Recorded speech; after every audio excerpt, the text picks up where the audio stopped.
Okay, I might get started. So welcome to today's signature lecture from the ARC Center of Excellence for Eco-Efficient Beneficiation of Minerals. I'd like to start by acknowledging the traditional custodians of country throughout Australia and their connection to land, sea, and community. And we pay our respect to their elders, past, present, and emerging, and extend that respect to all Aboriginal and Torres Strait Islanders people today. And today we're lucky enough to have Dr. Eric Fimbinger from Leoben, Austria. Eric is in DEM simulations, particle scale simulations of mineral processing.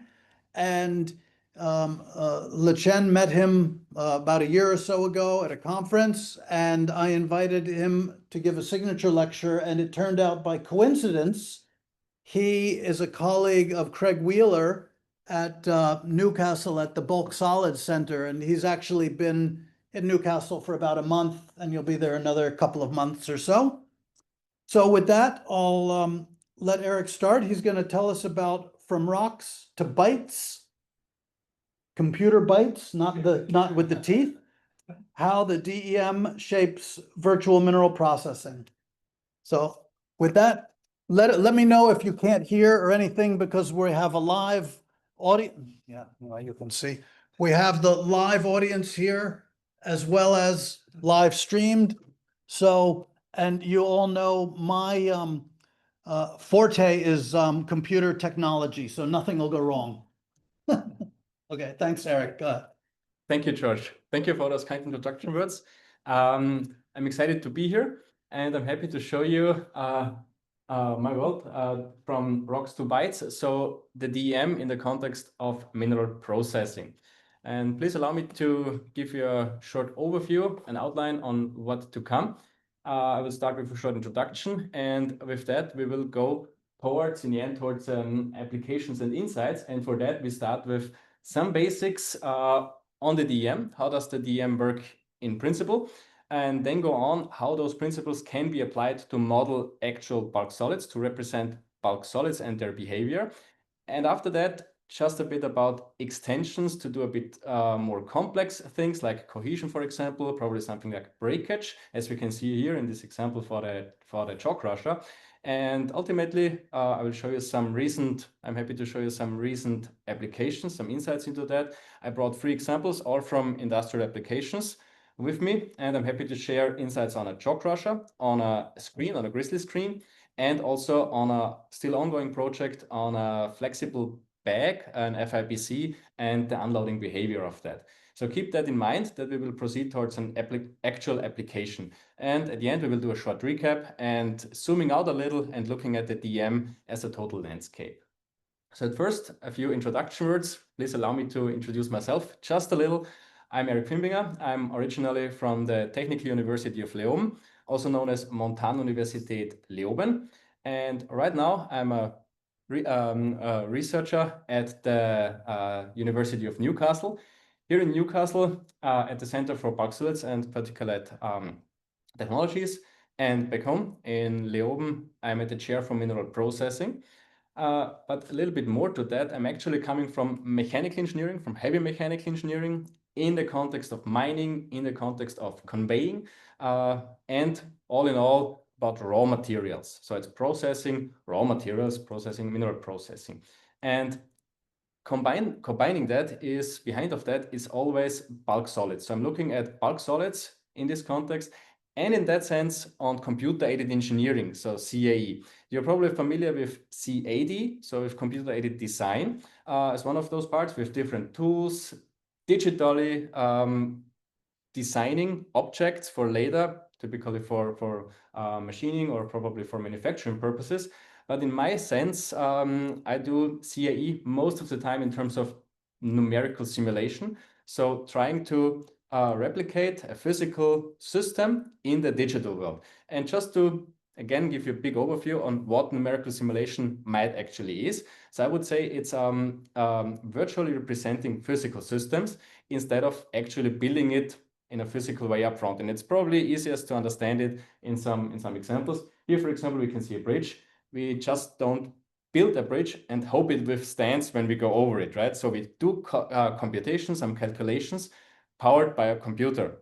Probably an easy way to understand it. Similar goes for the landing gear of an aeroplane. We will do a simulation of it and hope, not just hope for the best when we land, right? And also a Formula One car, in terms of air resistance, for example. Why do I chose those three examples here? They're in different fields and with different dominant methods. For example, you're probably familiar with the finite element method, finite element analysis for structural analysis, like here for the bridge, multi-body dynamics, kinematics, combined with some mass on the top for the landing gear, for example. How does the mechanics actually work? And on the bottom, computational fluid dynamics, CFD, for the air resistance of a Formula One car, for example. We talked before a little bit about data-driven approaches. These are actually physical-based modeling approaches here. So we can actually model something that we haven't had the chance before, like in data-driven. Data-driven is built on historical data. So we had a lot of experience for some of that before in data-driven approaches. Here, in the physical-based approaches, we actually use physics like mechanics from dynamics over statics over thermodynamics, probably fluid dynamics, to set up those systems. So they are following physical rules. And the DEM also resides in this field. We will see that later on. So now we have bridges, we have landing gears. Where are we actually at? We're here. We're in mineral processing, heavy machines, large machines. They're rather complex in terms of what they do. So a lot of processes involved. It's really tricky to adjust them in terms of prototyping. So to change the geometry of for example, here of the impact crusher, that's a mobile impact crusher from the company SPM. We will see an example later on from them as well. And that's an impact crusher. To change the details of the impact crusher itself here in the center, it's rather complicated. It's expensive and it's not really efficient in terms of efforts. So it would be an idea in this field to go towards numerical simulations. But what comes in so what's the actual material in the end that we're looking here? Maybe one thing now, when we talk about numerical simulation, I don't want to claim the numerical simulation technique as replacing physical prototyping. It should be an enhancing tool to support research and development, coming up with new designs, for example, optimizing things, probably to visualize it even more. When we design, in this scenario here, a new impact crusher, for example, it might come with experience that we have 50, probably 100 variants for this new impact crusher, and it's not feasible, not reasonable to build 50 different variants and test that. For once, it would be very expensive, and for the other, it would be very hard in terms of testing. Here you can see snow in this image. On the next day, it probably would be muddy, and when we're finished with our testing scenario, the material would probably be different. So the repeatability is also hard. So it would be a good idea to support that in terms of not doing 50 physical ones with numerical simulation, reduce that in the first step, in the first go, to probably 10, do probably even more numerical simulation on those 10 with an enhanced level, and reduce that to probably 2, 3, 5 designs, and then to actual physical prototyping on them. That could be an approach for applying numerical simulation, virtual prototyping, virtual engineering in that sense. So what is behind that? What's the material? And it's bulk solids. So bulk solids is the material that we're looking at in mineral processing. And bulk solids are actually quite in quite a lot of fields in engineering, from agriculture, from seeds and crops and fertilizers, towards probably you had some cereals for lunch. So in the food industry, it's as well there. Toys, to plastics management, to powder technology and additive manufacturing. So it covers a huge field of engineering. So it would be really convenient to have a simulation method or to virtually simulate systems with bulk solids, right? Yes, but one downside, and please allow me to show here a slide from an article from the New York Times. You're probably familiar with that one. It's on why is sand soft? And you see here, it's termed areas of physics by difficulty. And you can see sand is on the far end. A short message here, it should say that bulk solids form quite a complex field of engineering, right? And tackling that difficulty by using computer-aided engineering methods, that should be the focus of this lecture, right? So we're aiming for a method that is able to numerically simulate bulk solids. And it would be an idea to look into particle-based methods. That's a group of methods that's not based on mesh approaches, mesh-based approaches like finite element method, for example, or computational fluid dynamics with finite volume. This one is considered as meshless. So particles representing the system, yeah, it seems obvious that the DEM stands out. We'll come back to that later. The DEM stands out as definitely a valid tool for that from first perspective.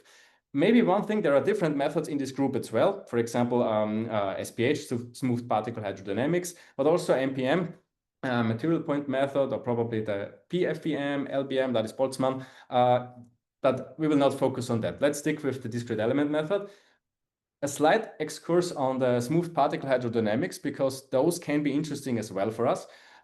They're similar to the DEM in a certain way, but instead of having solid particles interacting with actual solid contact, you can imagine the particles as liquid particles. So one particle represents a portion of the liquid, and there is not a physical contact to the neighboring particles, like in a bulk solid, but an influencing area, an influencing volume actually around those particles. The closer the particles, the more they are influenced. And this is descending towards the outer hull of this influencing radius. This is probably beneficial for a lot of fluid simulations. So for CFD based on SPH. So it's a particle-based fluid simulation. For open surface simulation, for slushing, it would be a good idea. But it can also be used for simulating deformable objects. And why do I mention that? It can also come in handy with combining that with the DEM. So SPH doing the fluid particles, DEM doing the solid particles. And there is a way to combine those two in a SPH DEM combined simulation, as we can see here or here. When we have solids, a solid phase on ones, dealing with that with SPH approach, and the particles on the other hand with the DEM approach. It's a very, very it's doable, but for now we will focus on the discrete element computation. So the computation principle behind the DEM, let's step back to that one. That was obviously good for our intentions. What is that based on? It's on the Lagrangian method, not on the Eulerian one. So it's based on particle-to-particle interactions. And the basic idea is that a particle comes in contact with another particle, and there is an exchange in force between those two particles. Now one could say, okay, there is one particle to another. We want to look at a lot of particles. So we're dealing with not only a lot of particles, but actually a lot of contacts between those particles. Not only these few, but we look at even more particles, like we can see here. Lots of particles, and not only the particles are discretized, or the bulk solids is discretized, also the time is. And you can imagine that like the frames in that video. So we split the time, the process is evolving into small portions, and we compute from one time to the other. And this time is very, very slow. Like the frame rate in a very high resolution video, it's about 10 to the power of -5 to the power of -7. So very small portion of time step for the process to evolve. And what is done in each of these time steps, so one frame to the next, there is a computation cycle executed. At first, we need to look at the contacting particles, then we calculate the force between those particles, and in the end, we add up with some positions. We will do that. This is done for the whole system from one to the next time step. So you can already guess the more particles there are, the more computations there are needed, and the smaller the time step, the more computation cycles to reach 1 second, 2 seconds, or 3 seconds of the process to evolve are needed, right? Because you split the time into smaller fractions. What is done behind that to get that? So imagine two particles. They have a velocity in space, and they're coming closer together. So from one time step to the next, the particles come closer. Nothing really happening here, right? Just a replacement, just one to the next velocity, and the time step gives you a displacement in space. In the next step, they're coming closer together. Oh, there's something happening here. Shortly, like that. They're coming together, and at that point, there is an overlap happening. So we can see the particles actually coming together, and not like in a hard sphere, that's why it's termed soft sphere approach. In the hard sphere approach, there is only before and after the collision. In the DEM, typically we do a soft sphere approach. That means the particles are in contact for a certain time period. So, or to be more precise, for several time steps. The particles are in contact with an overlap. This overlap has a certain size. And from that size, we can compute, the larger the overlap, a force. So a repelling force that aims to drive those particles apart from each other. And this force then gives us a velocity, a change in velocity actually, because you've seen before the particles were coming together. Now they are actually reversed. And in the next time step, they are a bit further away from another, still overlapping. You see, there is a certain time fraction where we have contact of the particles. Again, same thing, overlap, contact forces, change in velocity, the velocity is increasing, so the particles are getting apart from each other. And after a while, no contact anymore, so no change in the velocities because no contact anymore, no overlap anymore. That was the soft sphere approach. And let's go to the whole picture. Let's say we have a space of particles and we want to determine which particles are actually in contact or potentially in contact, so close to another. It doesn't make sense to do a brute force here, like to check every particle with every other, like 1 to 2, 1 to 3, 1 to 4, 2 to 3, 2 to 4, and so on. Doesn't make sense. So there are some ideas to split that into certain cells and check in those cells, actually in a 3 by 3 by 3 cell block, if there are contacts with the inner block of the cell. This is a very common approach to do and check for potential contacts rather than look at the whole system. And there are also studies on that the contact detection adds a lot, to the effort that is needed for the whole computation a lot, even probably being the dominant fraction for the computation. So doing a smart contact detection, especially when it comes to large systems with a lot of particles, it's a good approach. For example, here you can see a screw conveyor. It's inclined in space and it covers a lot of cells, and doing a certain procedure to do smart contact detection adds a lot to increasing the overall efficiency. Just want to mention that. What I want to say, I want to emphasize this is a relevant topic because contact detection is something that can be done in a smart or not so smart way. After the contact detection, let's say we have a certain list of particles that are actually in contact. They're so close to each other that they have an overlap. We want to calculate the force. You remember, we detect the contact and now we have a repelling force. And for that, we use an actual contact model. You can see that here in the next image here. We can have two particles in contact and there is a spring damper with a dashboard in it. You can see here as well. And this contact model is computed by the, it's calculated by the computer. How? We have a contact force that is built from the normal force and a tangential force. So the particles come together with a certain force with some part. The thing is that the particles here are depending, or the force is depending on the model behind. I don't want to plot that here, but this is depending on some set parameters like the Young's modulus or the shear modulus, respectively with the Poisson ratio in between, but also the size of the particles. We can see that here, the radius, the mass, or respectively the density of the particles, and something like a restitution factor that is set. So there is a formula in the background. For example, a very common one is the linear spring model or a Hertz-Mindlin model. And there are lots of further variants for that to do even enhanced contact modeling. So not only, let's say, dry contact, probably add something like cohesion, sticky behavior, liquid bridges, probably even bonds. We will see that later on. And certain enhancement, probably even combining such models with one another. So there are lots of variants behind that. So when a particle comes in contact with a different particle, with another particle, this is actually executed. And in the end, we can determine the force acting on a particle, because now we computed force from one particle to another, only a pair of particles. But when you look into in a whole bulk, one particle is probably affected by 10 or 20 other particles as well. The sum of that force, as you can see here, the sum of the contact forces plus external forces, gravitational forces, buoyancy, for example, is the force on the particle. And now we use physics, actual Newton's second law of motion. You probably know that. Force equals mass times acceleration to get the acceleration of one individual particle. With that acceleration, we can do an integration, integrate that over the small time step. You remember, we discretized the time from one time step to another. We integrate over those time steps and we get the velocity, integrate again, and we get the displacement.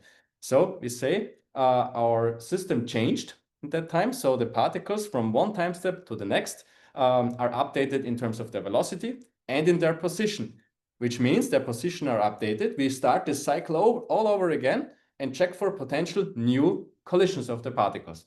And with that, that's the basic of the DEM. That's the basic computation cycle behind the DEM.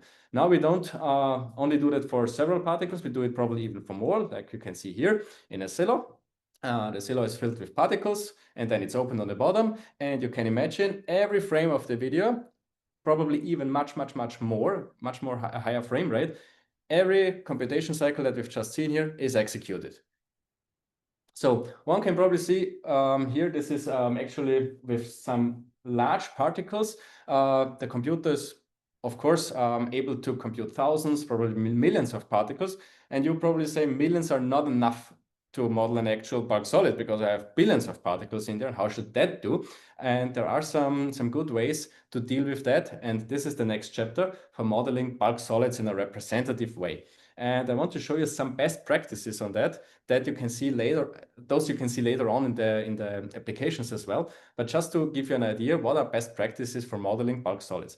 At first, and probably one of the most important ones, we're looking at the bulk level. So we're not modeling every single particle in an individual different shape in a real size. We're always looking from relatively far away and we want to have the flow of the material in total behaving in a respective way. That's a very common approach. So to look at it not necessarily on a single particle level, except when it's relevant. For example, when you're looking at a screen probably relies on the actual individual particle shape or size to be analyzed, right?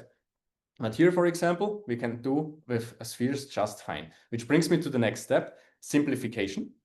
So we look at particles we've seen before in the most simplest way, probably a sphere, and the sphere in total represents a bulk. So we're not looking at an actual, so the sphere or the amount of spheres that we're looking at, they try to replicate bulk solids in total by simply adding contact behavior, contact models to do that. But spheres are not the only ones that we can do. We can go further than that. We can do a setup of certain spheres in terms of a multisphere. This is a rigid connected, I think it's made out of 6 spheres here, to add a little bit more complexity to it, to add a stone-like behavior probably. We can also do certain spheres in a row to add something like, for example, this should be a peanut, for example, or we can do mathematic primitives here, cylinders, or probably ellipsoids, or probably even like cuboid-shaped particles.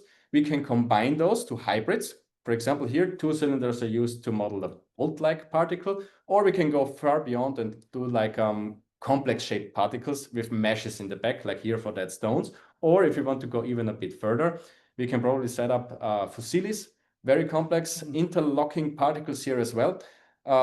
Bit harder to model, but they're definitely not the same like spheres, right? So going towards complex shapes probably makes sense. Yeah, just to give an idea about particle shape. And of course, we can combine that in a particle size distribution as well. For example, adding certain percentage, mass percentage, or even number of particle percentage to combine a bulk solid made out of different individuals. Again, relevant, for example, for screening. If you want to do screening, it needs a polydisperse material. Now to a very important approach to computation enhancing techniques. I said before, millions of particles probably doesn't make sense. If you're looking at the powder, for example, and we want to replicate a powder, a very common approach is to do coarse graining, which means that a certain sphere is actually representing a fragment of the overall bulk solid. So in this case, on top you see the bulk, and on bottom you see the coarse-grained model made out of a few thousand particles instead of a few millions of particles, which enhances the computation a lot.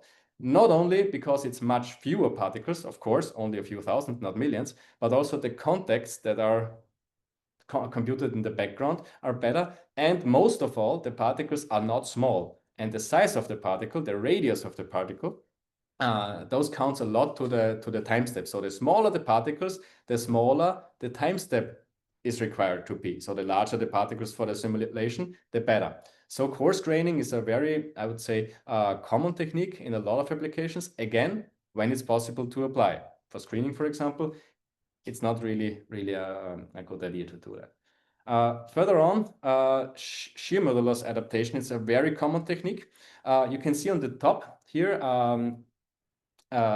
different variants with different shear modulus. From the right with the highest one to the left with the lowest one, you can see that reducing the shear modulus probably doesn't change the overall behavior of the bulk. It gets a bit softer, but other than that, it's quite good. You can see also here in the middle part that the forces acting on equipment, for example, more or less stay the same as well. So probably it would make sense to change the shear modulus to lower levels. Why? You can see that in the diagram on the right. It adds a lot to the computational power. The particles get a bit softer, so an overlap is not resulting in a that large force, because remember in the contact model, the force is dependent on the Young's modulus or shear modulus. If that one is lower, the repelling forces are probably not that dependent not that sensitive to the overlap. So a large overlap won't result in we call it an explosion, so that the particles are separate from another and there is an instability in the simulation. So you can go with larger time step and therefore fewer time step to reach the end of the simulation. So shear modulus adaptation, it's a common way to do that, what I want to say, in most of the applications. A lot of literature about that. And in the end, what's also a good idea is reduce the domain that you're looking at. Either by, for example, you can call it like RVE, representative volume element modeling, looking only at a certain section using symmetries, like on here on the top, you can use a symmetry if possible. You can probably use something like walls or slice, 2.5D simulations, something like that. So you instead of looking at a full-scale wall, we will see a later application on that as well on the back. You just use a representative slice of the whole system, or even do it in a bit more enhanced way with periodic boundaries, which represent an infinite arrangement of those slices one after another, for example, just to reduce the amount of particles. Again, instead of doing for example, the full hay tether here, you do only the half, which reduces the amount of your particles by half, of course, but the effort scales not linear. So double the particles doesn't mean double the effort. It means a lot more than double the effort for the simulation. So reducing the number of particles, the size that you're looking at, that's very important. And one thing that's not written here, focus on what you're actually simulating. So if you want to do a chute, for example, as in the next slide here, if you want to focus on the chute, you cut out the chute, probably shorten the incoming belt, probably shorten the outgoing belt to reduce the number in your system. There are ways to do that in a very smart way.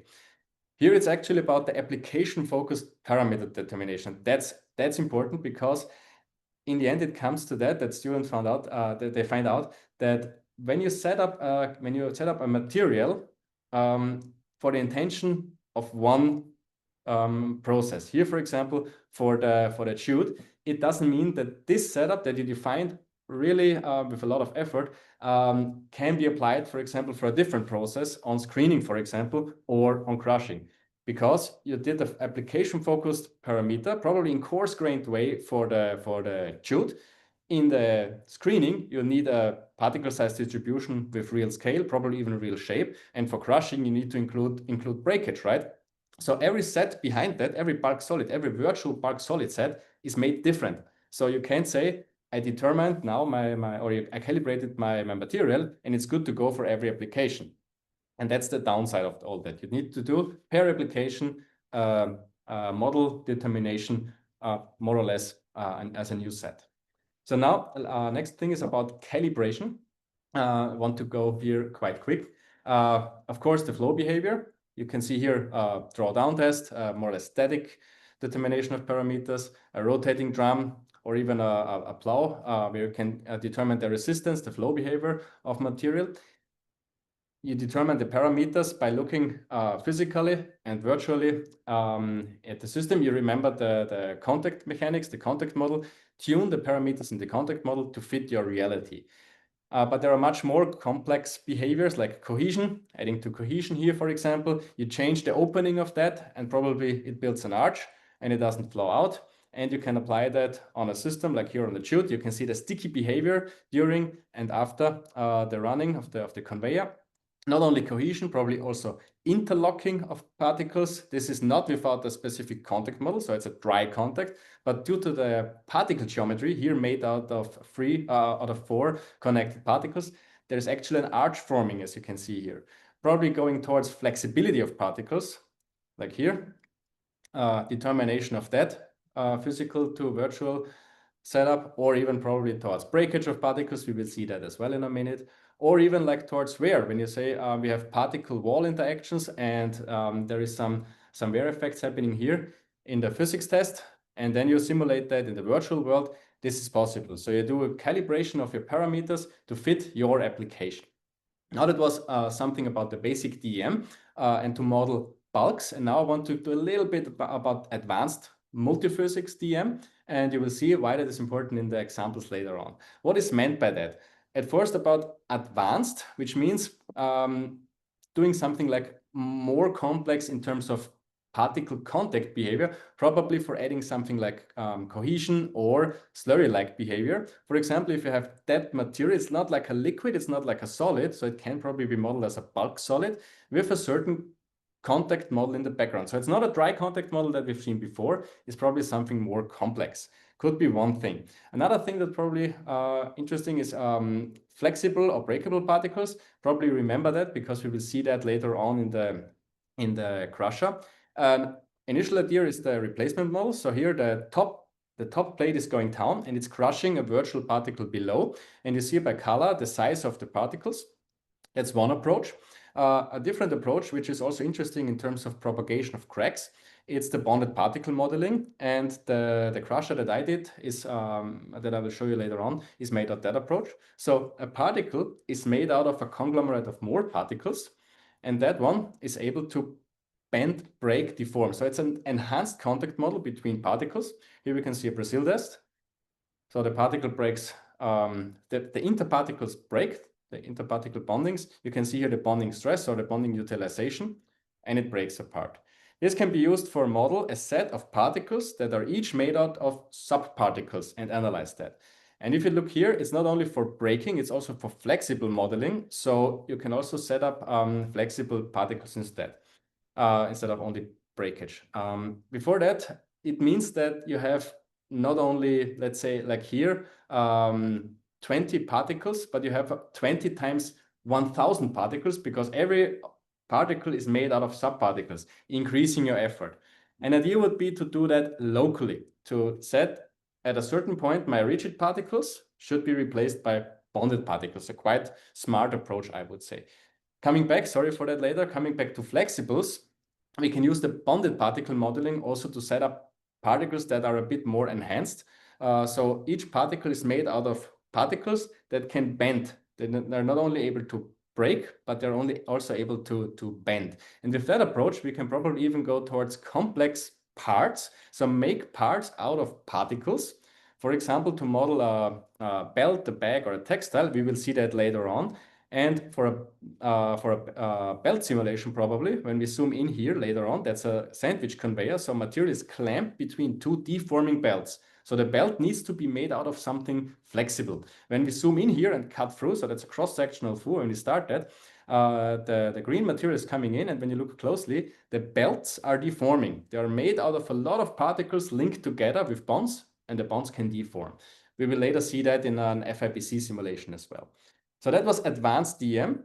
Now about multiphysics, combining pure DEM with, for example, kinematics. I'm not talking about CFD or FEM or WEAR or whatever combination today, but we will see a lot of MBD later on. MBD means we have here, for example, on the impact crusher, a particle stream made out of the DEM coming into the impact crusher. We have a force movement of the system. That's also DEM standard. We can just drive the components, but there is no reaction force. But we can say some parts are probably made out of parts that have mass and joints and spring dampers, and they react due to the impacts of the particles. It's a two-way coupling, more or less. So a particle hits the wall, the force affects the wall, and the wall again affects the particle. This one is probably better seen here. So that's an impact crusher, and we want to check the emergency opening here. We will see that in the next step. So that thing here with the spring, that can actually move apart due to the impacting of the particles here. Just to give you an idea about what does MBD in a DEM simulation means. And with that, we want to go towards the actual applications from the same company at first to a jaw crusher study. That would be the first example. It's a rather short, it's a design study actually. So the idea here was that we have a jaw crusher. It's modeled with parts in kinematics. You can see here, that's the CAD system, and on the right, it should represent the kinematics, the major elements, the major focused parts that are in contact with the particles. Here we can do an analysis of this driven system in terms of a locus curve analysis. It fits quite well. And when we add on, so we have the parts for now. Remember, as I said, particle breakage can be made with bonded particles. And now I have a certain particle size distribution that I want to feed into my system. I can say, okay, I need to find a certain structure where at least one of those particles are there. So I said I want to have 2 of the largest particles in there, and then computed the amount of particles that I needed. It was 1,500 particles in one batch. And then I said, okay, I add that batch up, and it's made out of, not in this case, you see that it's made out of rigids. I replace those rigids with bonded particles. So every one of those large particles is made out of a lot of smaller particles. You can see that better here. I put that on top of my system from before. I slice that in different, in multiple slices. So I feed that into the conveyor. I feed that into the crusher.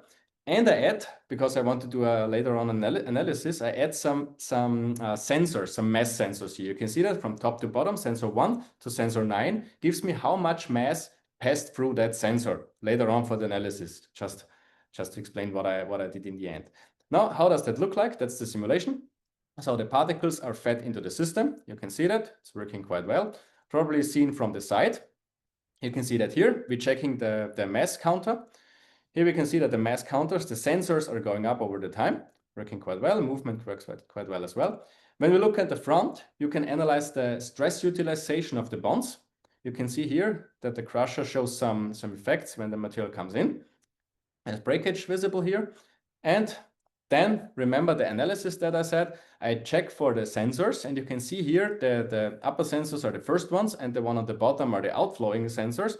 We do an analysis of the mass passing by. So the thick line, more or less, or the one on the bottom right, is actually the outflowing stream. So the mass flow out of the conveyor.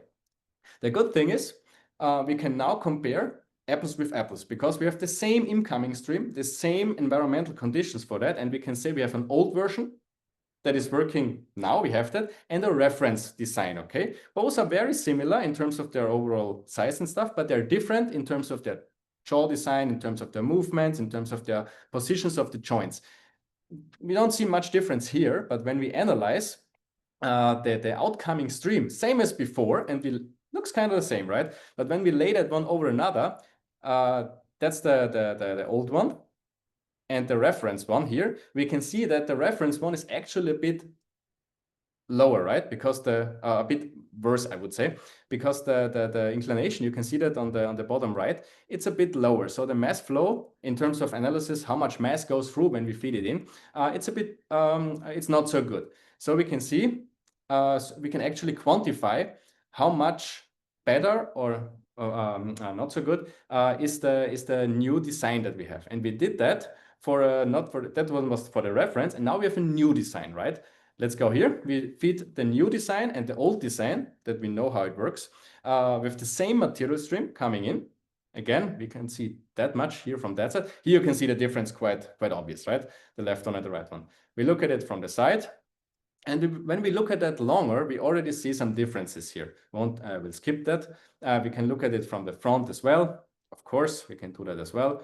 Looks interesting. We can see the stress distribution. We already see a difference on the bottom. You realize that? Because the right one, there's something building up. So it already suggests that the left one is probably a bit faster in terms of throughput. And also the gap is adjusted to the same size. So new versus old. again, putting them one over another, and we see, oh, the curve is going up. So this gives us a trend line that the new design aims to be or suggests to be a bit better. So that one was for a jaw crusher. Now to an interesting industry project, a PhD project actually on a grizzly screen. And when you look at that on the real object, that's the real system here.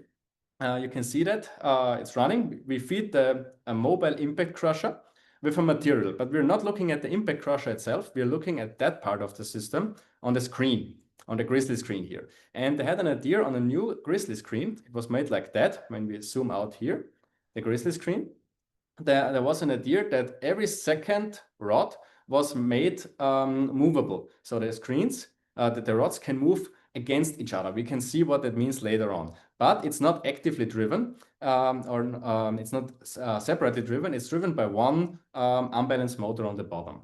Our colleague did a lot of measurements here for calibration purposes. But how do we model that system? We have the CAD model. We reduce it where the enhancing efforts, the smart modeling comes in.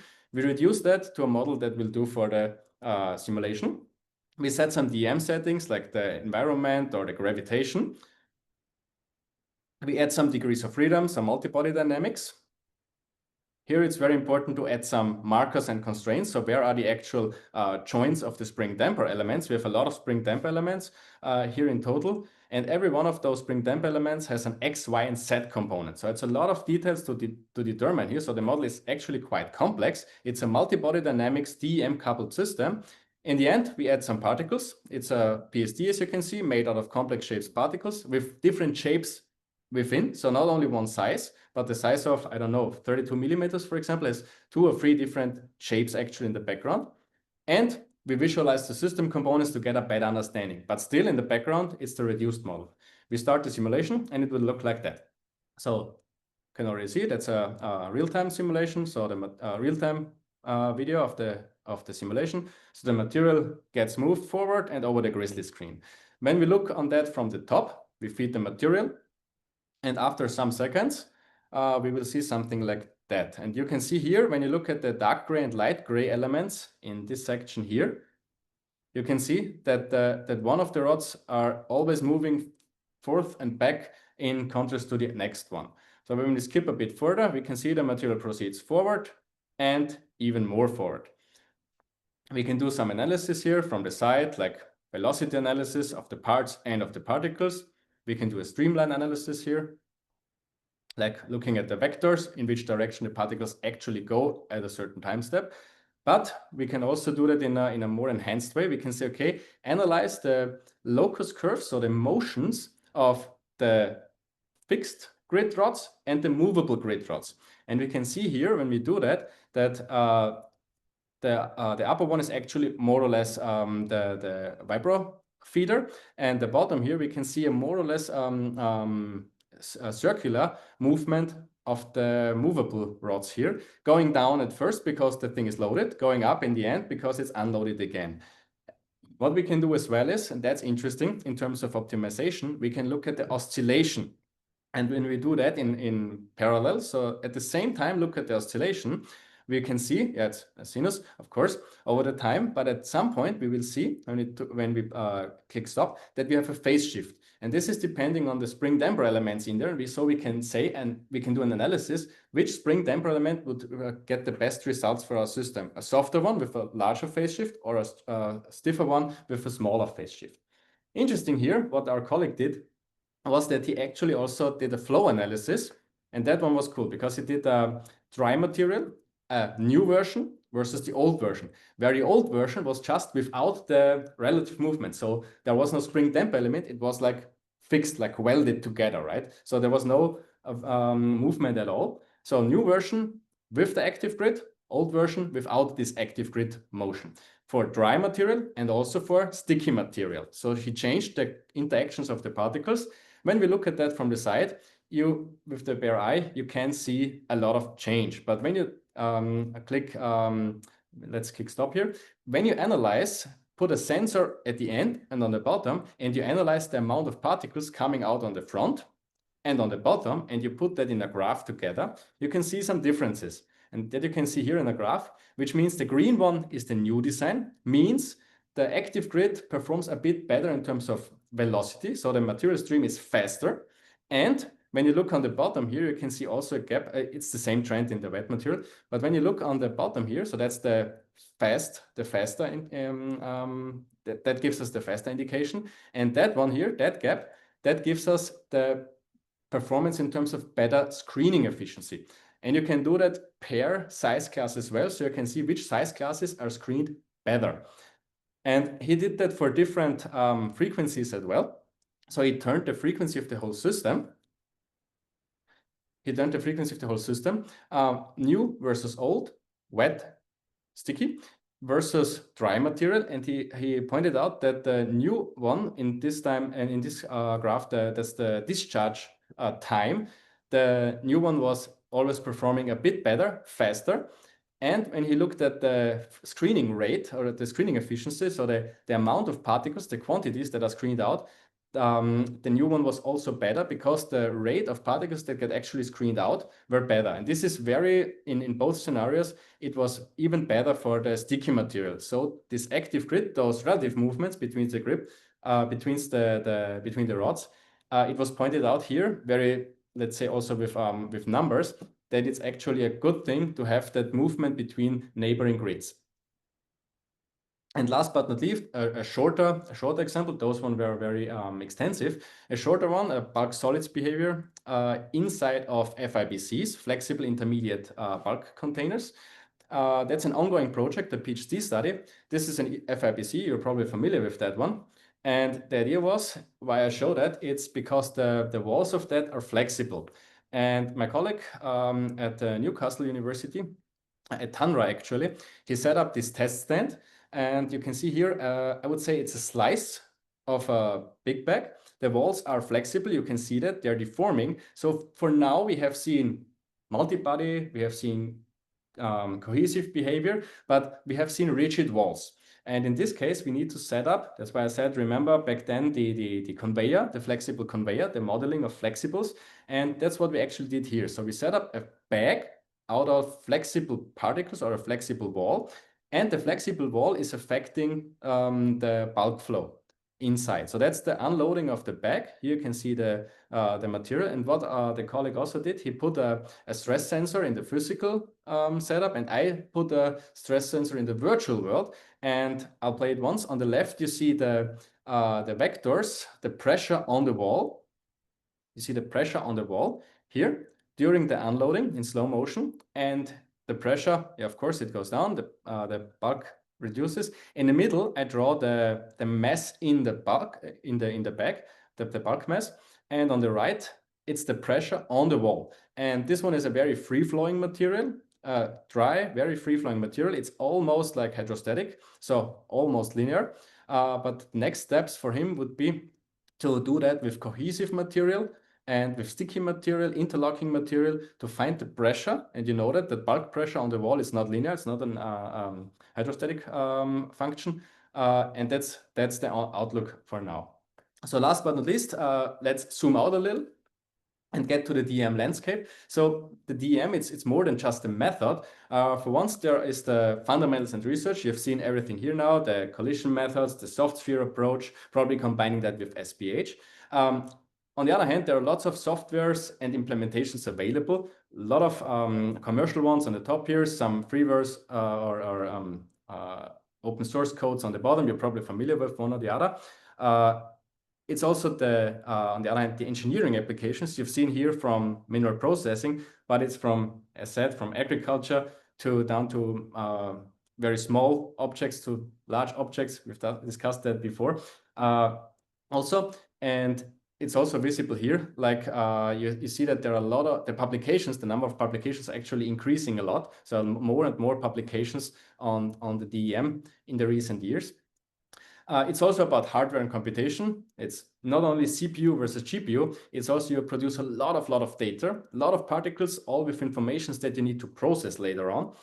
And of course, probably the important part, it's a huge community, and there's knowledge exchange coming with that. And here I want to highlight that there are conferences, events, but there is also a community dedicated to the DEM. It's the OnDEM. It's an European-based community, but its intention is to connect all DEM enthusiasts within in that group. So it's from academics to industrial applicants, covers everything. And there's also, if you want to get more detail into the DEM, there are some cool web availabilities like the DEM MOOCs, also probably worth looking into. So that was from that perspective. And in the end, yes, that should give you an idea about the DEM applied in mineral processing. And I want to close that the DEM is much more than just a simulation method or a numerical method. It's, I would say, something like a shared language and a combined effort. And in the end, it's driven by collaboration, curiosity, and an ever-growing community of digital particle engineers. So it's more than just a simulation method. It's a whole, I would say, an ecosystem. Yeah. Thanks a lot. Yeah.